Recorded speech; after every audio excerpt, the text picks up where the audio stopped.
What's going on, guys? How you guys doing? We're back at it with another very exciting video, and I have to, before we start the video, give a huge shout out to R1 Concepts. They're the sponsor, they're the reason this video is possible, so thank you again, R1 Concepts, for sponsoring the build, sponsoring the channel. Appreciate you guys. Very excited to be a part of the family. So we got my 2008 Subaru STI hatchback that you guys know we've been building. Lots of fun stuff on this car. We bought this car as a broken down non-running vehicle. We built a new motor for it thanks to VHS Motors. Been doing a ton of upgrades on it, cosmetic, performance, all that stuff, but today is time for the BBK kit. And sorry about the fan noise, I don't have AC, I'm poor, so this is just how I have to do it. So this poor car was neglected through its life and never really got taken care of like it should, and I'll post some pictures, but our brakes used to be these toasted STI Brembos, which are nice. They came with the 4 pots and the 2 pots on this car, but unfortunately they are very old, and whoever did this install before, when they did a brake job or something, they were really big idiots. They did not do this correctly, and as you guys can see, we already snapped 2 of the bolts on the rear caliper due to them being idiots and not doing it correctly. And then as well, they also damaged one of the front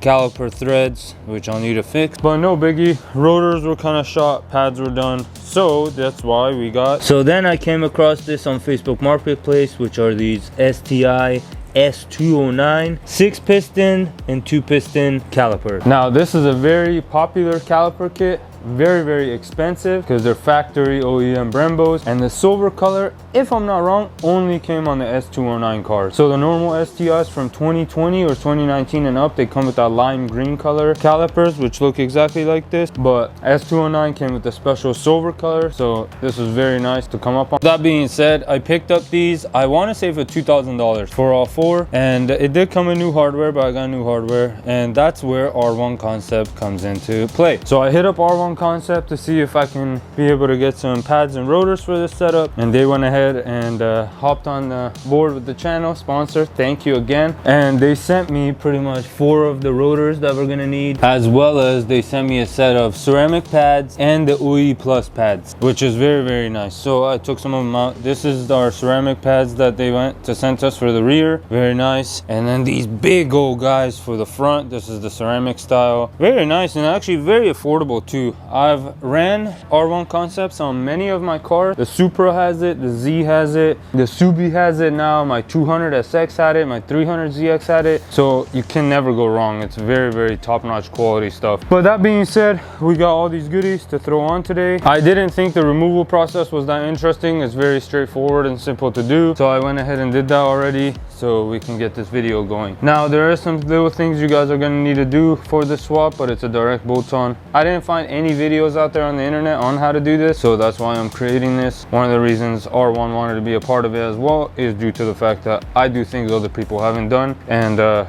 very excited to be doing this. So we got the calipers, we got the pads, we got some merch they sent us. They also came with the hardware kit, which is very nice for the rear as well as the front. We got some ARP wheel studs, since Subaru wheel studs suck. Part number for them. These are normal length studs. I didn't want to get extended. I did get some parking shoe, but I found out I don't need it for this particular swap when you do it.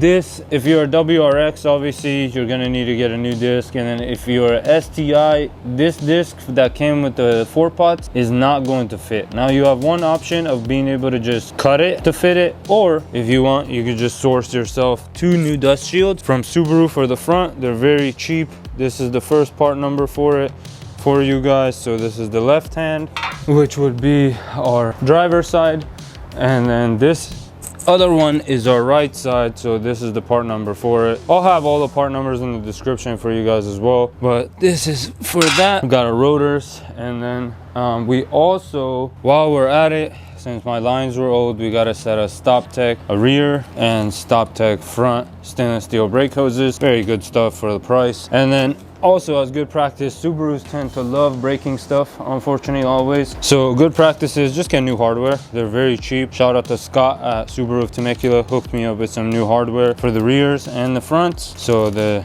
bigger fatties for the front and the skinnies For the rear, I'll provide you all the part numbers, like I said, in the description, so you guys can get yourself some of these stuff that you need. But yeah, now it's time to get started on throwing this stuff on. All right, so first step out of all this, we're gonna go ahead and do our wheel studs, guys. So the wheel studs are very easy. So you got your wheel stud right here. This is where it gets pressed into the bearing, and yeah, let's show you guys how to do that now. So some of the tools you will need: a hammer, the Lysol wheel stud installer tool. Highly recommend this. This is very cheap and very nice tool to have. You're gonna want to get yourself some of your old lug nuts or your new ones, but I just prefer to use the old ones. And then obviously the adapter. So you're gonna want to come to your old wheel studs and just hand tie in lug nuts on. So before we take the wheel studs out, we're actually gonna take this dust shield off. You're gonna need a size 12 socket, and right here,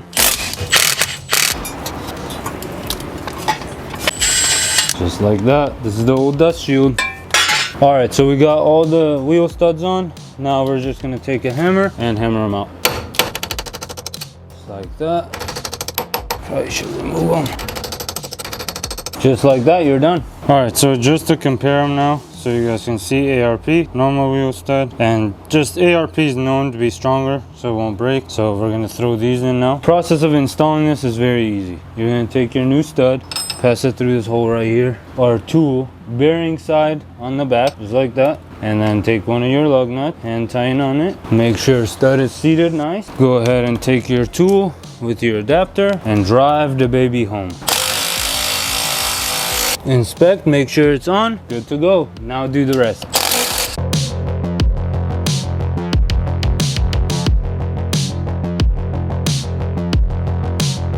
All right, so we did the front. Now for the rear, it's the same thing pretty much. You don't need to take any of this off. On each side, you would see a groove right here. It's a nice cutout. This side won't work as this plate, but this is enough for the stud to go back there, and you wiggle it out and put the new one in. So one by one, we're gonna now do this rear.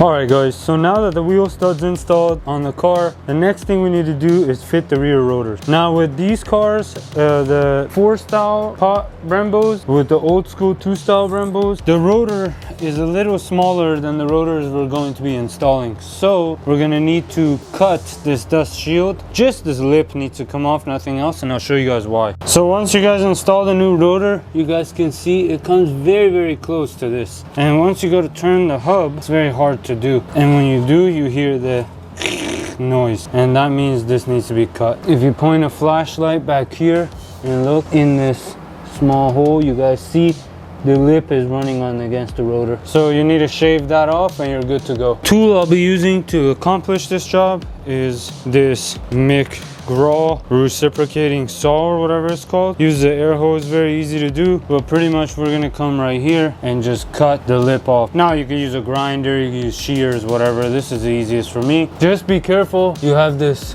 ABS sensor right here for your speedo and all that. Do not hit this, so watch out for it. But yeah, let's do that now.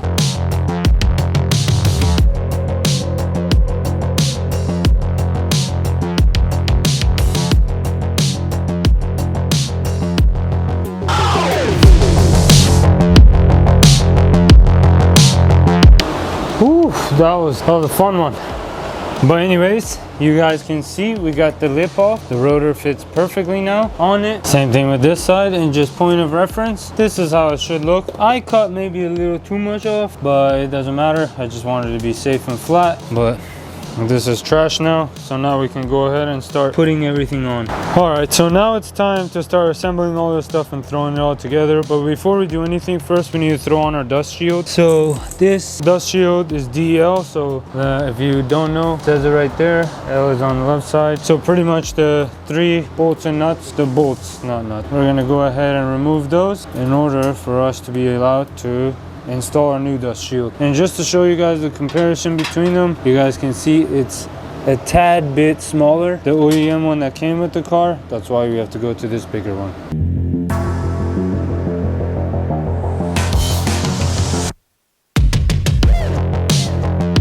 All right, now that the dust shield's on, we can go ahead and install our rotor. So this is the part number for the driver front. This is what we're gonna need.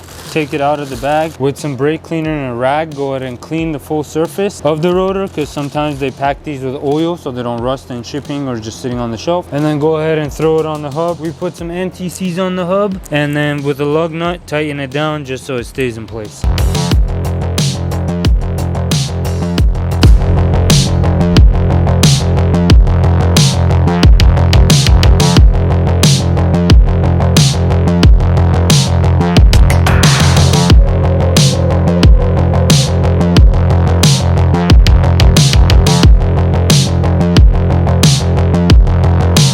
Alright guys, so I was doing this, the camera unfortunately decided to die, but I threw our OEM OEP series pads in just to test them out. For these calipers, it's very plain and simple. So it comes with these pins. You're going to want to remove it. It comes with this bolt as well, which is a head bolt right here in the end. Remove these, retainer comes out. You can go ahead and slide the pads in and then put this in, tighten it, make sure the orientation of this is correct. You're pretty much good to go. I did this for all of them. The hardware mine came with seemed pretty good, so I didn't replace it just because it didn't need to, but all the pads are new, good to go. So now we're going to go ahead and slap these on. So one thing before we go ahead and install these, my caliper came with hardware, but you guys saw on my old setup when I took it off, they snapped. One of the reasons being, I believe these are aluminum torque to yield bolts, so once you use them, they stretch, you can't reuse them. Very cheap, better get yourself some and better be safe than sorry. This is the part number for them. You're gonna need 4 of these for the front, which we have right here, and then for the rear, this is the part number for it. You're gonna need 4 of these for the rear as well. Again, this is your choice if you want to change them. I always change them because it's cheap and not trying to deal with a headache later.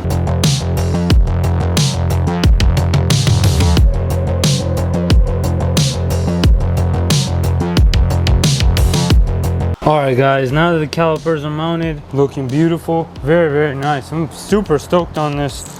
It looks so good. R1 concept rotors complement them really well. Look at that big old fatty. So now it's time to torque these down. So in the FSM factory service manual for 2022 and plus, that comes with the 6 Pot Brembos. Right here we got the caliper. So the center pin, it gets torqued to 22.1, but that's not important right now. We're going to be looking at the bolts that hold the caliper to the knuckle. They're at 88.5 foot-pounds, which is number 14 mounting bolt. It's a T3. T3s are 88.5. So let's get our torque wrench and torque the front 2 bolts on each side to 88.5.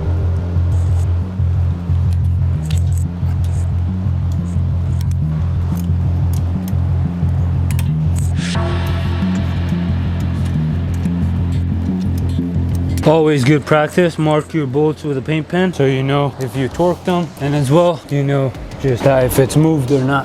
Alright, so we did the fronts, now it's time for the rear. FMS for 2-pot STI model, the bolt for the rear 53.8, mounting bolt T2 is 53.8. So my torque wrench only goes in half, so we put it at 54, and let's torque these down.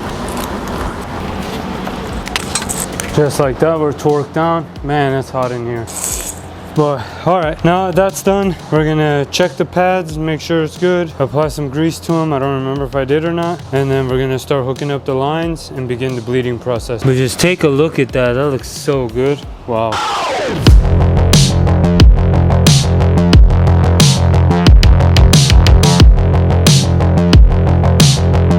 Alright guys, so we greased up the pads on the mounting areas, R1 pads, R1 rotors. Now we got to do the Stop Tech stainless steel braided hoses. This is the part number for it, for all you guys looking for them. And I always on brakes love to use this stuff. I use it on fuel lines, oil lines, as well as brake lines. A little bit of this paste on the banjo bolt, and then as well a little bit of it on the hard line as well. But first we're going to put the banjo bolts inside the calipers, and then the torque spec for these from the FSM on the banjo bolt, 19.2 foot-pounds on each side, and it says the NTCs are greased, but we're using this, which is the same thing.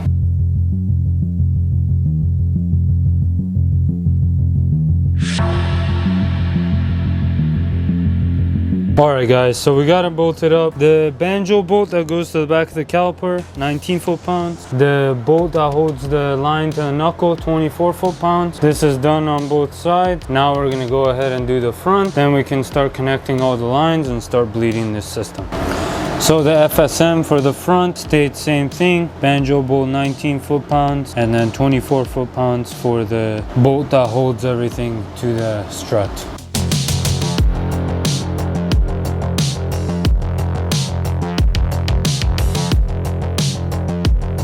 Alright guys, so I kind of found out the brake lines I ordered I think are for BRZ and FRS. I don't know why I ordered it accidentally, but it looks like they're all the same. They fit the same, everything works the same. So we hooked up the first brake line, driver side, right there with the clip, and then we hooked up our rear as well. Right there, very, very nice. Now we're gonna do the passenger side, and then I'm gonna show you guys how to bleed the brakes, and then that's pretty much it. So I have these little nipple caps on them, so the car hasn't really lost too much brake fluid, which is nice. Bleeding the system is gonna be much easier now. So you obviously have your female side right here, you have your male side right there. I apply just a tad small bit of this on the thread, and then I go ahead and hand tighten it. Then you wanna use your size 10 flared wrench. Flared wrench only, guys. Don't use anything else. You're gonna mess up your lines. And that's pretty much it. Tighten it down, and once it's snug, give it one more turn and you're good to go, because the torque spec on this is 11 foot-pounds, so just hand tight.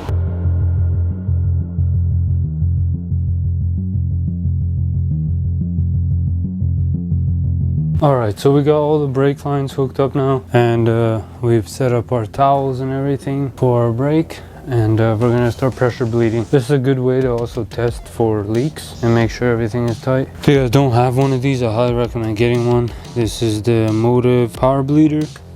It comes with all these different attachments. For today, we are going to be using the 3-prong Subaru adapter. So take this and bring it here. Go ahead and remove our cap. Go ahead and install our Automotive one. Alright, so we got it seated correctly. Now we can go ahead and hook it up to the pressure bleeder. Start pumping some pressure to it. Make sure it doesn't leak from the cap and then all our lines, and then start bleeding the system. Alright, so we got our Automotive pressure bleeder filled up. Now we're gonna go ahead and pressurize the system. Make sure there is no leaks.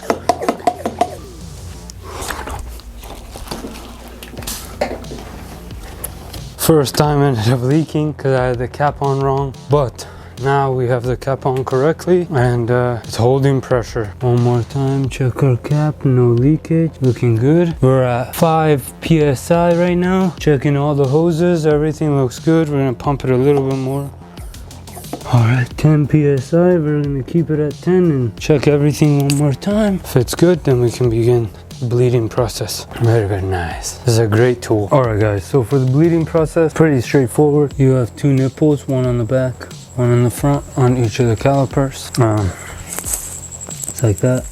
I have my power bleeder bucket, so they're hooked up. We already started bleeding it, but I wanted to show you guys how to do it. So first you're supposed to do the outside and then inside. Bucket's hooked up. I did it traditional way. This rear first, then here, front, but you could pretty much do it any way you want. But yeah, let's bleed this out. So just like this, you guys are gonna open it. See those air bubbles coming out of there? That's what you're looking for, to get all the air out of the system. All right, it's the next day now and we're finished. Check this out. Bam, big boys. This looks so good. I'm so happy. The old setup was so crusty. Now we're gonna go for a test drive, make sure everything is good.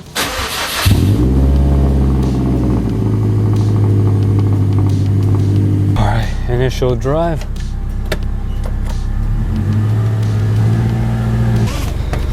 Brakes feel good.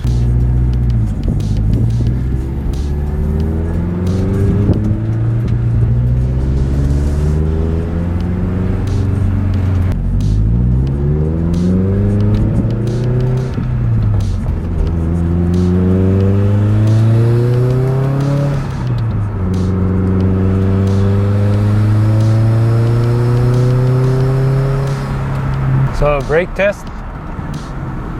Oh my, these stop like crazy, holy shit. Wow, that was amazing.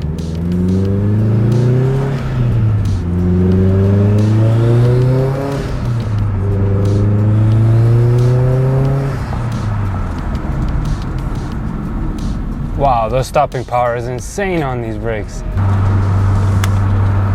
So just to show you guys, I'm gonna go to neutral and Ooh, these brakes are insane.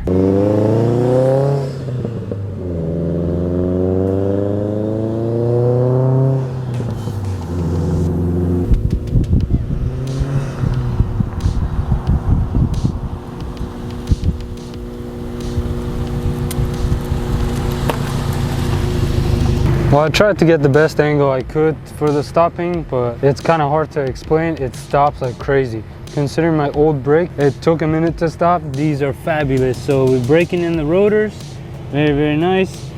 Everything looks good. This is a super, super nice brake setup. So if you guys hatch owners, WRX owners, you guys thinking about doing the swap, highly recommend it. This is a fabulous setup. For the money, it's amazing. Love it. Anyways, I hope you guys enjoyed this video as much as I did. I'm so excited to have a new set of brakes and be able to actually stop. But anyways, guys, thank you for watching. If you guys have any questions, drop it down below. Thank you again, R1 Concepts, for sponsoring today's video and hooking us up with the pads, rotors. If you guys need anything, R1 Concepts has everything for every car. Check them out, you won't be disappointed. But anyways, I'm gonna get back home now. I'll catch you guys in the next one. Peace.